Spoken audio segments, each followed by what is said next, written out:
বৃষ্টি, গরম, তুষারপাত এসব কারণে খেলা থেমে যাওয়া নতুন কিছু নয়। গোলপোস্ট ভাঙা বা দর্শকদের হট্টগোলেও বন্ধ হতে দেখা যায় ম্যাচ।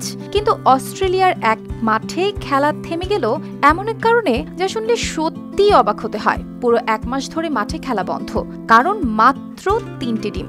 অদ্ভুত না বিষয়টি?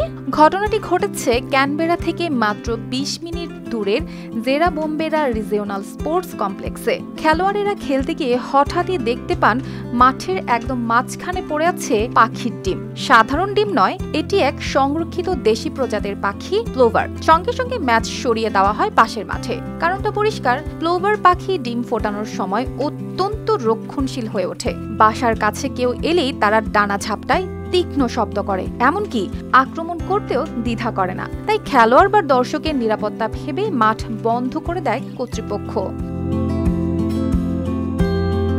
স্থানীয় বন্যপ্রাণী সংস্থা ওয়াইল্ড কেয়ারের পরামর্শে মাঠটি সর্বোচ্চ 28 দিন বন্ধ থাকতে পারে বলে জানানো হয়। কাউন্সিল স্পষ্ট করে বলেছে, দেশি প্রজাতিগুলো রক্ষা করা জরুরি। যদি কখনো ডিম সরাতে হয় তবে বিশেষজ্ঞ এনে অনুমতি নিয়েই তা করতে হবে। এই ছোট্ট পাখিটির স্থানীয় নাম ছোট নর্থ জিরিয়া বা ছোট জিরিয়া। চোখের চারপাশে হলুদ রং থাকার কারণে এর ইংরেজি নাম লিটল রিং প্লোভার।